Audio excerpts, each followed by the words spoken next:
Hello, everyone. This is Lauren Steiner, and welcome to tonight's edition of the Robust Opposition, otherwise known as DNC counterprogramming. No, just kidding. The DNC hasn't really been discussing the important issues, so this is what we do here on the Robust Opposition. And I think there can be no more of an important issue than what's going on this week, which is reopening the schools all over America. The Wall Street Journal started an article today with these words: a growing number of schools nationwide are closing temporarily or longer term just days after reopening as the coronavirus pandemic threatens to upend another school year. Schools in several states, including Indiana, Louisiana, Oklahoma, Tennessee, and Georgia, closed to in-person learning this month after students and staffers tested positive for COVID-19. Sending thousands into quarantine and remote learning. With me tonight to discuss this issue is Sasha Abramsky, to my left, who is a columnist for The Nation, and also he's a reporter for Capital in Maine, and doing a year-long series called The Year of Teaching Dangerously. Welcome to the show, Sasha. Hey, good evening. And also underneath me is Michael Flanagan, who is a teacher in the Bronx in New York City. He's a union rep, and he's also a member of my favorite education organization, the Badass Teachers Association. And he's been blogging on his own blog. How you doing, Michael? Hi, thank you, Lauren. I'm good, thank you. Great. So before we talk about what it's like teaching during a pandemic, maybe, Sasha, you can give us an overview of what's been happening since they've started trying to reopen. Yeah, I mean, you sort of hinted at it in the introduction, which is that a lot of states, especially conservative states, which were under sort of direct political pressure from Donald Trump, a lot of states tried to reopen, and it tended to be the states like Georgia and Mississippi and so on that had underplayed the seriousness of the pandemic to begin with, had begrudgingly gone into a sort of very minor version of lockdown in late March and April, and then prematurely ended the lockdown because Trump told them to, essentially. So you have people like Governor Kemp in Georgia who sort of said, all right, back to business as normal, science be damned. And so everything gets opened up, including schools, and then not surprisingly, because the pandemic hasn't been anywhere near brought under control, you start seeing these clusters of cases, and then you start seeing states having to pull back their school reopenings. And so that's one thing that's happening. Another thing that's happening is a lot of teachers' unions are basically saying, look, enough of this.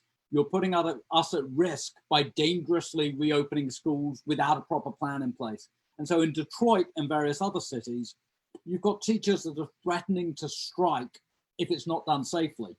And so you've got this sort of patchwork quilt going on. You've got some areas where it's open be damned, some areas where they're trying to open and failing, and some areas like where I live in California, where virtually no schools are reopening. And, you know, so you have this real mess. If you're a parent, if you're a student, if you're a teacher, you don't know what's going to happen between now and whenever a vaccine or a treatment is developed. You've got this sort of cascading uncertainty. That's a long answer to your question, but I hope it gives you an overview. Okay, now, Michael, you are, as I mentioned before, a teacher in the New York school system, and you wrote an article basically saying that the president of the teachers union was agreeing to certain terms without necessarily speaking to the members, and that you were ready to strike. And I read that just today, the president of the United Federation of Teachers pretty much issued that same ultimatum to the school district. What's been going on there? Yes, that was an extreme turn of his attitude. As of last week, he had agreed to send teachers back under a blended learning model. Blended learning being, for those who don't know, we would have a certain amount of teachers. At this point, I believe it's somewhere about 30%, 15 to 30% of the teachers would have medical accommodations, and they would be teaching from home.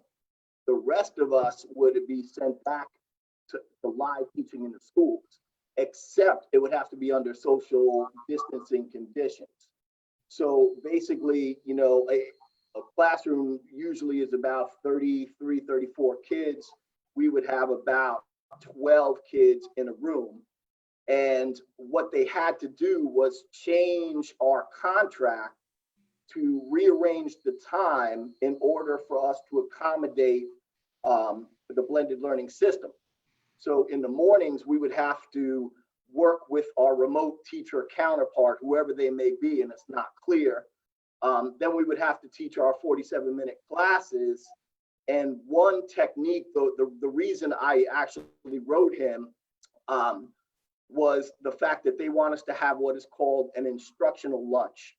Okay, so during one of our 5 teaching periods, they want us to be teaching in a room where students are supposed to be wearing a mask while the children take off the mask and eat. And there was no rank and file teachers or other educators consulted with that. The chancellor and our principals were telling us we had to go back and these were our conditions. And then a week later, I got an email with all the rest of the teachers from President Mo Group. So I called my union district reps, they call them, and they said, write them a letter, which is basically trying to shut me up. So I wrote that article and I sent it out in New York City, and it got like 24,000 hits. And I know he heard from it because he responded to it in his town hall. But just today, he flipped kind of, and he held a press conference, which basically he hedged and he hawed, and he had a lot of other stakeholders like parents. But today he ended that press conference saying that we would be prepared to do job actions like sick outs or strikes. And he didn't want to come out and say it because New York, although we're not a right to work state, as far as you can be under Janus, we have a law called the Taylor Law, which if we were to strike, teachers would get 2 days fine for every 1 day we were out. The union itself would be fined $1 million a day, and the union leadership would go to jail. So it's a heavy thing to strike in New York, as opposed to, I believe you like to mention, in other states like Detroit and Chicago, which threatened strikes and immediately saw a turnaround from their politicians. I'm sorry, that was a long-winded answer. Okay, well, before we talk about the difficulties of what you're being expected to do, let's talk about what the rest of last year's school year looked like, because you also wrote an article about returning to your classroom, and you said it was like Pompeii. Everything was just as you had left it. Your last day in the classroom, you felt like an archaeologist doing excavation. And you can both speak to this, because I just want to say to the viewers that Sasha has sort of broken it down. He's been reporting about how school distance learning is affecting elementary schoolers, middle schoolers, high schoolers. So let's talk about what it looked like before you had a plan and you were just kind of winging it in the spring. And I want to specifically talk about the pitfalls of remote learning. Can you even do project-based learning, which is so engaging and so effective? How do you do hands-on science and art and physical education? Discuss how it's been different for low-income students, students of color, English language learners, and special ed students. And Sasha, why don't you start with that? Well, yeah, first of all, I absolutely love that Pompeii analogy. I think it's brilliant. Because essentially what happened was, with almost no advance notice, school systems essentially closed up shop, and large parts of the economy did the same with very little notice. And at first it was sort of seen as this very, very temporary stopgap thing until we got the pandemic under control. And I think the underlying assumption was it would be a few weeks because we'd have a competent public health response and a competent political response, and we'd marshal all the resources of federal and state systems effectively. And none of that happened, especially at the federal level. It was just rolling chaos. And so the consequence of this was a few weeks turned into a few months, and a few months then bled into the summer holidays. And now the summer holidays are bleeding into a new school year. And so you have this catastrophic situation where students are essentially sacrificing, or being asked to sacrifice, not just a couple weeks of their academic careers, but basically 2 years of their schooling is being destroyed. And, you know, I've talked to dozens and dozens of teachers as I've been writing these series. And I know that, you know, without exception, the teachers I've interviewed, they're dedicated, they want to teach to the best of their ability, but they don't want to die doing that. And more to the point, they don't have any illusions about what's happening. They're well aware that they have been given the short end of the stick by a dysfunctional political system and dysfunctional public health system.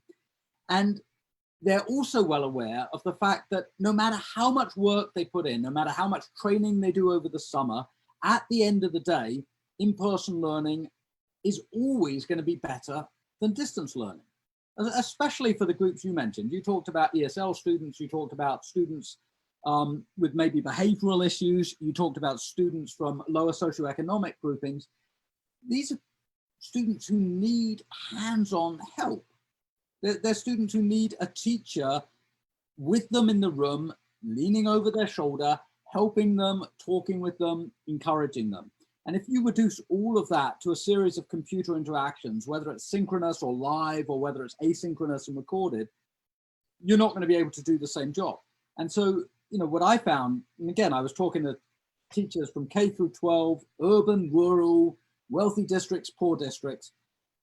To a person, what they said is, it's the poorer students and the students with individualized education plans. It's the students who need the most in a classroom setting who are getting the least from distance learning. And that's a social justice catastrophe. I mean, that should be something we should be screaming from the rooftops about, that we're sacrificing a generation of low-income students because of our political ineptitude in managing a crisis. Would you like to add to that, Michael, from your own personal experience? First of all, what grade do you teach? What subject do you teach? I teach seniors in high school, and I teach social studies, government, and economics. And I completely agree with what Sasha's saying. The students who have had the worst time of this are the students with the least amount of resources. A lot of students that are special needs don't have the ability to basically teach themselves the material. No matter how hard we try to adapt to remote learning, it's not the same thing as being in the classroom, being able to walk over to the child and try to assist them, to kind of read their eyes and their body language, to see their frustrations. A lot of what we do is not content driven, it's interpersonal skills, it's building relationships, it's knowing when a kid's having a bad day, it's being able to negotiate the things that are going on in their lives that you cannot see from a screen.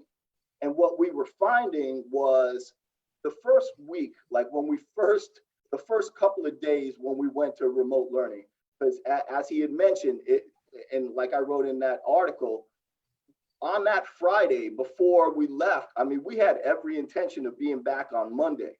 We were struggling, and it wasn't just the teachers' unions. The teachers' unions, by and large, have been late to the party. This has been rank and file, educator driven in the streets, putting pressure on the unions to respond. They've been late. So when we left that week, we ended March 15th. We were coming back. That Friday, we were coming back. Everybody was walking out of that building, shaking their heads. I told my kids, like, I hope I don't see you Monday. I left papers on the desk to be graded. There was stuff written on my board that I never erased. So when I did finally go back there, it did feel like life just stopped. It ended because we were so concentrated on trying to stop the schools from opening that, like, my attendance from that week, I had not handed in, like the attendance sheets. It was like, it's just ended. And we jumped right into remote. And we had a couple of days where we had gone into school, but we were like socially distanced in our classroom. We had a few days to get used to the technology, and they were basically like, go, that was it. Monday you start, or it was like Thursday you start, and we jumped right in.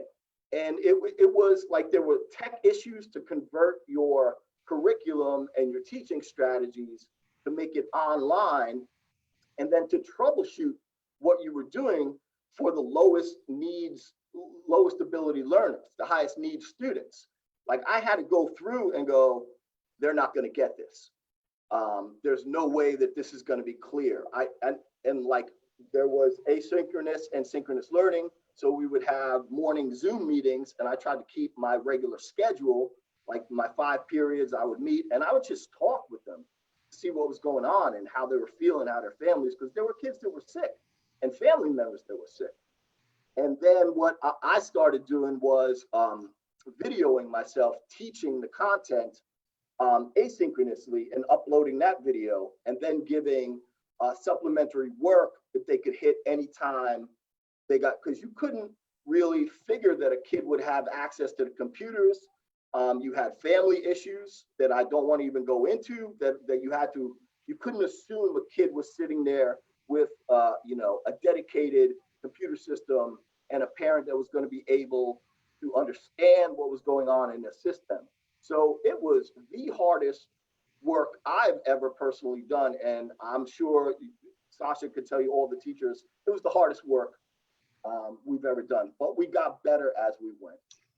Yeah, so let's talk about what you learned from the spring and how you have incorporated that to teach during the fall. And I specifically want to address why you both think it's going to be difficult to do some of the things that have been suggested. We've already talked about remote learning, hybrid learning, blended, whatever. Some teachers are talking about outdoor classes. I'm in a teachers group in Los Angeles, and they're saying, oh, we could go outside and then we can really do the social distancing because the weather is always nice. Well, of course, now we're going through a record heat wave, but some teachers are talking about, no, the school is right. The nearest park there's a lot of homeless people hanging around and it's not safe, which of course I would take issue with. The homeless people are not by virtue criminals just because they're homeless. But regardless, this is a feeling that the teachers have. And also, you see these scenes like these memes that are being made, like Badass Teachers Association, of period changes and kids going from one classroom to another and how crowded the stairwell would be. And how do you get little kids to keep on their masks? So can you talk about, and Sasha, you can talk about this because you've gone into the schools, you've talked to teachers, you've talked to families. What are some of the things that they learned that they want to implement first? And then we can talk about how these things are going to be difficult. Yeah, look, I mean, to start with, your idea about outdoor learning, I've been writing about this for quite a while now. It seems to me that, in 1918-19, which is the last time there was a global pandemic of this nature, a lot of American cities began utilizing public spaces to teach outdoors. And there are photos from that period. The New York Times ran some a few weeks ago. There are photos from that period of the kids coming in and sitting outside, and sometimes it's deep winter and they're all sort of bundled up and they're learning outdoors. And the understanding was, in a pandemic, a respiratory disease pandemic, it's safer to be outside than inside. We've known that for over 100 years.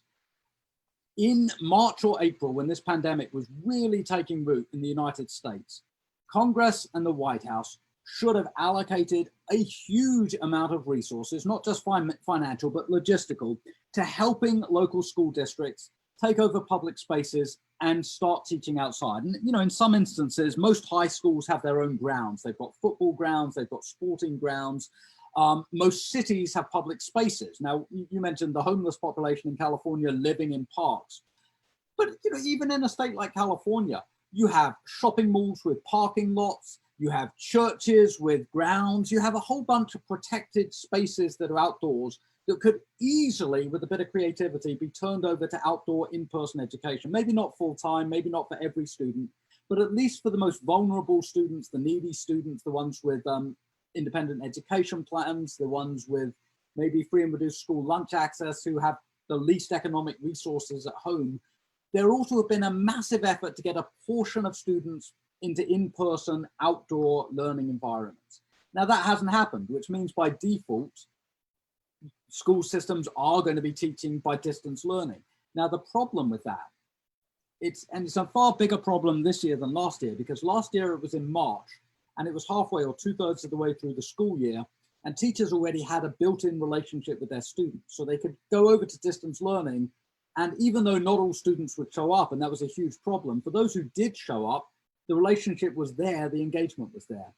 Going into a new school year, again, all the teachers I spoke to said this. They said, look, I'm really, really scared that I'm not going to be able to establish a bond with 35 students looking at them through a computer screen, that all the things that go into establishing an emotional rapport are absent when it's mediated through Zoom or these other online tools. And then they sort of came to a list of specific problems. So, for me, by far and away, the biggest problem is for the kindergarten and first grade teachers who are trying to teach students to write. That the mechanics of writing, we don't think about. We think about just learning the alphabet. But in actual fact, there are motor skills involved. You have to learn how to hold a pencil correctly. You have to learn how to move your wrist correctly. And these are things that are done with teachers' assistants. And it's hands-on assistance. A teacher may come up to you and literally guide your hand as you learn to write an A or whatever your letter is. All of that's gone. So the first problem is, how do you actually get new students to learn the basics, the foundations that will then allow you to build educationally? But then if you come to other issues, high school or middle school, language instruction. I spoke to a Japanese teacher and he said, look, it's one thing teaching English to students whose primary language is English. But how do you teach Japanese to students whose primary language is English when they have to learn an entirely new alphabet? And how do you do any of that online? And he said, look, last quarter in the spring, a vast majority of those students didn't attend class. This was a student at a local high school in Sacramento where I live. Well, if that was midway through the school year when he already had a rapport with the students, how on earth do you get new language learners engaged by distance learning? Same thing holds for the sciences. If you're going to teach somebody to fall in love with biology or chemistry or physics, but you have no access to labs, you have no access to any of the sort of whiz-bang excitement of science tests, and you're just doing it all through distance learning, you're going to have some students who are just innately curious, but an awful lot of students are going to fall by the wayside. And so I think this is, that's a long answer, but there are huge concerns as to how you make distance learning work in a new academic year. You want to address that, Michael? Well, absolutely. I don't know how the kindergarten and first grade teachers are even going to begin to cope with remote learning and those tactile skills. It's amazing to me. I teach high school, and it's going to be difficult not even having a relationship with the kids that are on my roster. A couple of the confounding issues are going to be the way that the school is going to be programmed where I am. We have not switched to completely remote. So even this summer, we have not had the ability to perfect what platforms we were going to use to develop what newer skills or improve on the things that we had done in the fall. So basically, I don't even know what my schedule of students are going to be like, who their counterpart for remote learning is going to be. My daughter is 16. She's going to be going into 11th grade. She happens to be in the school that I work in. And I'm not sure if the teacher who's going to be teaching her is actually going to be affiliated with my school, or will they be programming them from a pool of people? So our classes are going to be divided into halves or into thirds. So you're not even going to have a full understanding of the kids that you're responsible for. What I wish they had done in New York, like they've done in other states, is commit to going fully remote and phasing in blended learning after we get there. So for instance, I would just get a class list of 150 kids, and I could try to develop a rapport with them through whatever technology. Now we're switching back to Zoom, and we have what's Google Classroom where the work is. And after having seen what it was like teaching for 3 months in the fall, I would do things differently. I would have them make videos of themselves. I would have more interpersonal interactions, things like that, so you could build a relationship with them. And then when we started to open up the schools, when it was safer to go to a blended learning, then we could divide the class into the halves and thirds. Then a fully remote teacher could take over the kids who weren't planning to come in. But here in New York, we have not been able to do that. We've been back on our heels, just reacting to what the mayor and the governor are. They're going full bore ahead to open up the schools without really any plan for safety and things like that. So we're stressed. I wanted to ask you, you wrote an article called Walking the Plank to Reopen Schools. And you said, it feels like standing on the plank of a pirate ship with swords at our back, forcing us to jump into the ocean filled with sharks, then claiming that we took the steps on our own. When the inevitable wave of coronavirus hits you needed a comma there, Michael. These politicians will be safe on the deck, counting their treasure, while students and staff tread water and fight off the COVID sharks. It almost seems like perhaps the politicians don't actually have our best interests at heart. Now that's quite an accusation, referring to treasure, almost like they're getting paid off. What did you mean by that? Well, that's what we were on a meeting today with the chancellor of New York City schools.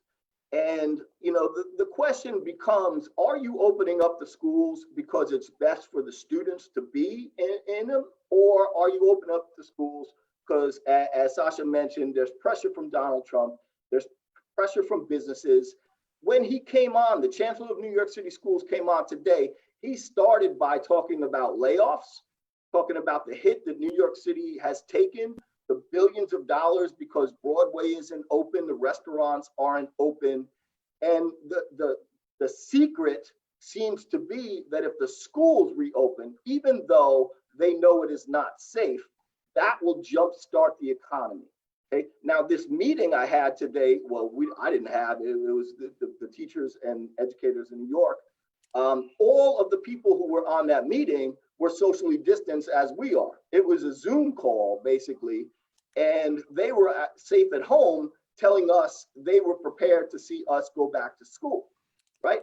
And then when you're sitting there, and I can't even speak to the anxiety that the younger children will be going through. These little first and second graders, kindergartners, like the memes that badass teachers make, where like a parent on her knees putting a kid in a hazmat suit, talking about, like the first day is scary for everybody, right? Can you imagine what these little kids are going to be going through, right? And they're going to be sitting in a classroom, everybody facing the same direction. So you're not having these interpersonal skills and these social emotional learning situations that parents think they're sending their kids back to. We're going to be like policing these kids' bodies, face forward, masks on. We can't give them supplies to share. All of our work is supposed to be collected online so it can transfer to the remote learning teacher. It's not going to be conducive to learning. I'm going to be sitting there talking to them with a mask on. There are teachers that are being denied medical accommodations that are scared for their lives. What kind of teaching do they actually think is going to happen in a classroom? So yes, it feels like these politicians have swords at our back, telling us we have to go back. And finally, after a summer of resisting, my union comes out and says they're prepared to strike in a state where we can get arrested. That has been an effort all summer to get that to happen. Okay, well, let's talk about the ideal situation. If you could reimagine doing education in a pandemic, I want to say I'm a parent. My kids are in their 20s right now, but I was always very frustrated trying to find just the right kind of school for them, because it seems to me that they haven't really changed the education model in this country in 100 years. And I always loved progressive education because it involved a lot of experiential hands-on learning, project-based learning. They would integrate the subjects. I remember back in high school, and I'm talking early 1970s, I happened to take a class in history. We were studying the Industrial Revolution in history. In English, I happened to be taking an elective in 19th century naturalism. I was taking a photography class where we were learning about the photographers of that period. Just by accident, everything came together in an interdisciplinary way. And I remember that as just being a time when I was so plugged into learning.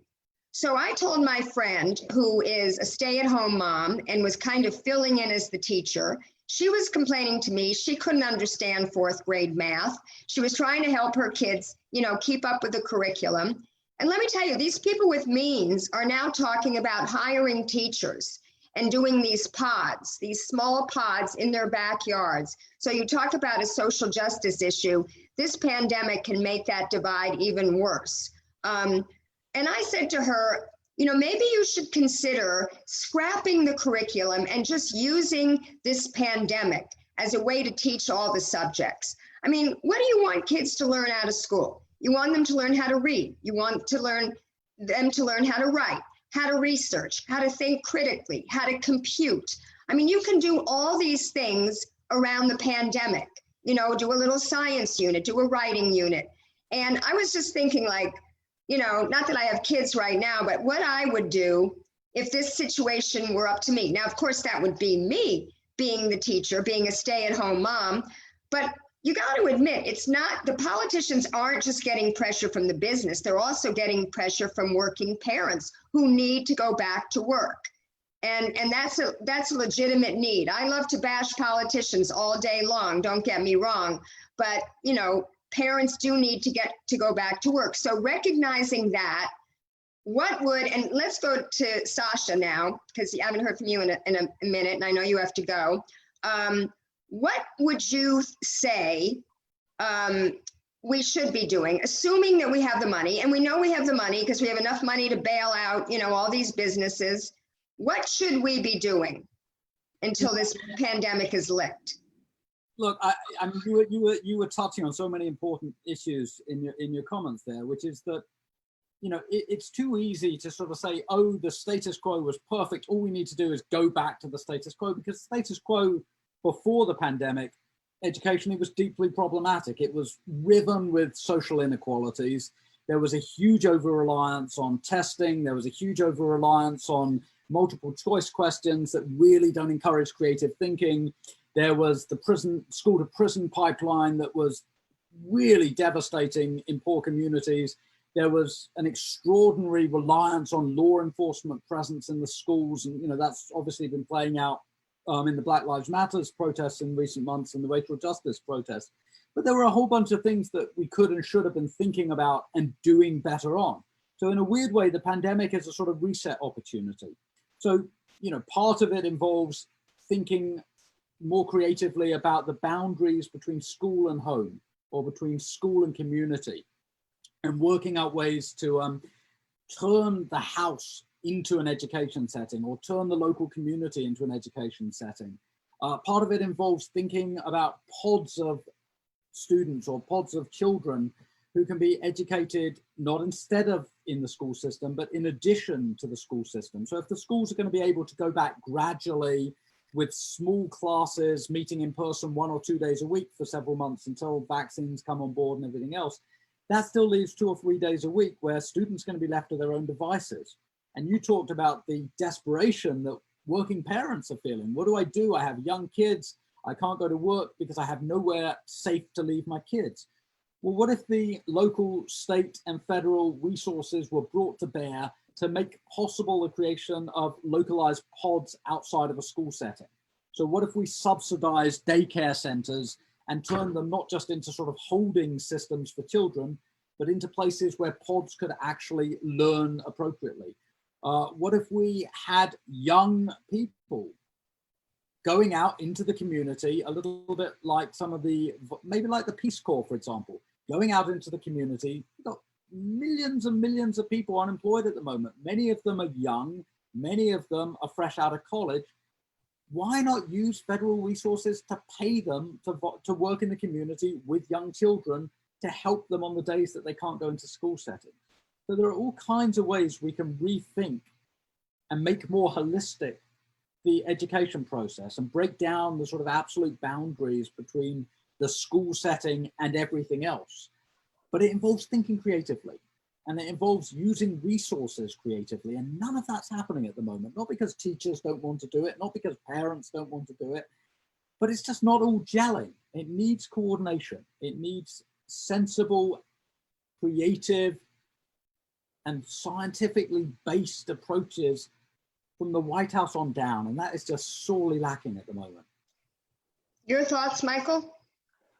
I actually loved your idea of incorporating English and social studies, and we've done that. Teachers have done that. Try to say Dickens during when you're teaching the Industrial Revolution. That's a fantastic idea. The problem is, before this pandemic, there was an attack on public education. You had people, no matter whether they were Democratic or Republican, that see public education as this $500 billion a year industry that they can carve up, and they want to privatize, they want to take vouchers, they want to have charter schools. They were pushing for the standardized tests. They're the ones forcing, those little Scantron things on us. Scripted sort of the Common Core, high stakes testing, evaluation of teachers, to call, especially in the districts with the lowest socioeconomic situations, they wanted to call those schools failing schools so they could close them down and get the money into charter schools. So I love the ideas that you just brought up, but the reality was we are, the reason the Badass Teachers was created was to resist the Common Core, to resist the high stakes movement. When I first started teaching, we had things like auto shop and woodworking, and those were eviscerated, from things that, like, not all kids are ready to go to college. They're good with their hands. You took things that they loved about school and you eliminated it, and you forced them into the only thing that they were prepared to do was to answer bubble questions on a standardized exam. Like, I would teach them when I beginning, whenever I see the kids at the beginning of the year, I would say, you and, like, say, a caveman. I was like, if I dropped you both in the forest, who do you think will survive? And almost to a person, they all say the caveman, because they know the only thing they've been trained to do is answer bubble questions. So that creative teaching that you're talking about, that would bring a lot of them back into the school, no matter, special ed kids, they want to put their hands on stuff. They come alive when it's time to have a project. They love to work together to present, most of them, and you can deal with the ones that are scared to present, but they love hands-on stuff. We kind of eliminated that because we're too scripted. So even before the pandemic, we were under attack, and it's very hard to be creative under those circumstances. So I love your idea. Okay. I know what we're against, Well, I've covered this privatization movement on my show. I've had Marla Kilfoyle, I've had Tina Andres, I've had Diane Ravitch. So this is an ongoing subject. But before we close, I just want to ask each of you, what advice do you want to give first to parents, then to teachers, and then to students going back to school this month? Let's start with you, Sasha. I think the first thing I'd say is that it seems in the moment that this is going to last forever. And I know, in my personal life, in my family life, I wake up some mornings, I think this is never going to end. It's going to go on forever. Our realities have been upended forever, and it's quite dispiriting. But actually, I think the first advice I'd give is take a deep breath, slow down, and find a way to realize that all things pass. This is temporary. It's a particularly unpleasant moment and it's a particularly dangerous moment, but it is temporary. So I think the first thing I'd say is sort of try and maintain some hope for the future. But in terms of the specifics, I think what I'd really say, and again, it's not my place to advise teachers, but I have talked to a lot of teachers. And so I think one of the things I've come away with is a strong sense that 99.9% of the teachers out there are absolutely desperate to do the best for their students. I don't think there's any teacher I encountered who was lazy or didn't care or just couldn't be bothered. They all cared and they all could be bothered. And I think there's frustration out there. You hear parents saying, oh, if only the teachers would just take a bit more risks and go back in the classroom, everything would be okay. And I think the advice I would give is don't start pointing fingers at each other. It doesn't make sense for parents to blame teachers. It doesn't make sense for teachers to blame frustrated parents. Find a way to work together. And especially in this political moment where we know that we can't wait for the cavalry to ride into the rescue from Washington, D.C. It's just not going to happen. The system is too dysfunctional. The key institutions are too broken and corroded at this point, which puts it back on community. And it puts the importance, not entirely of self-help, of creativity, of thinking outside the box, of working out local responses that make sense locally. It puts that onus back on us as residents, as parents, as teachers, but just as broader residents of the community. That's the advice I give. Don't be afraid of working out ways to think outside the box together on this. Michael? Wow, that was excellent advice. To parents, I would say if you have the ability to keep your child home during this pandemic, to do so. Help them the best you can at remote. The teachers will get better. We jumped into crisis management in teaching when we had to.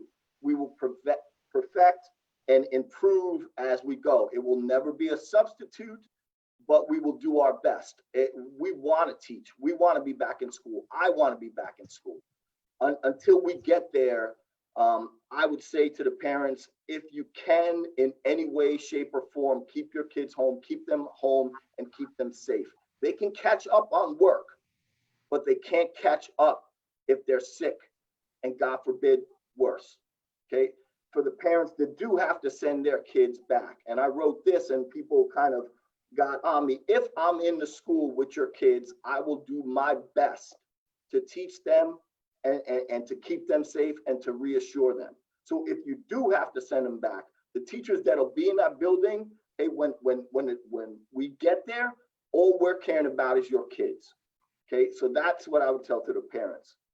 To the teachers, one thing I would say is worry less about the curriculum that you have to teach these kids and the content, and worry about what's going on in their heads. From the little kids, which they just need some reassurance. You may think they're strong. You may think they're okay online playing their video games, but they are living in the middle of a pandemic, in a global economic crisis, with a raging fascist as our president and people that are crazy walking around next to them. They are going through anxiety, and we need to be that rock in the storm that makes them settle and become. You can teach, okay? You can teach, they'll learn, but remember there's people in front of you, not just, names and like less work. It's okay. That's what I would say to the teachers. To the students, it's like what I said to my seniors when they graduated. No one will ever have a senior year like you did. Okay, no child will ever have another year. Okay, most people forget their senior years. Those kids never will. Okay, they will get by this, but this will make them stronger. Okay, they will adapt. Even the little kids, they may be falling behind, although I'm not sure what everybody's falling behind. They'll catch up. They're resilient. Okay, just get by. Just do the best you can. Okay, breathe And, you know, it'll go quicker for them than it will for me and you. That's what I would tell students. And I would tell the students to wear their masks. They're not invincible. I see too many young people out on the beach, out in bars. They just have that thing. We know that the adolescent brain doesn't fully mature. The prefrontal cortex doesn't fully mature until age 26. So young people think they can take a lot of risks and they'll be safe. They need to wear their masks, and they need to wear their masks to protect other people, because we're all in this together. And that's something that we need to teach young people.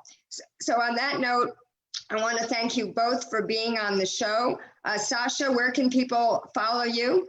Well, if they go to The Nation magazine, I'm doing a twice weekly column called Signal Noise. And they can also find me on Truth Out and miscellaneous other magazines. Google me, you'll find me. Okay, and Michael, you have a blog. Where can they find that? I work with the Badass Teachers Association, so you can find us almost anywhere. Yeah, that's a great thing to join. So I want to say to everybody, if you don't already follow me, if you're new to my show, you can follow me on Twitter at Lauren_Steiner. My YouTube is Lauren from LA. And I want to close this show the way I always do, with stay safe. I add now, wear your mask and keep fighting. Thank you and good night.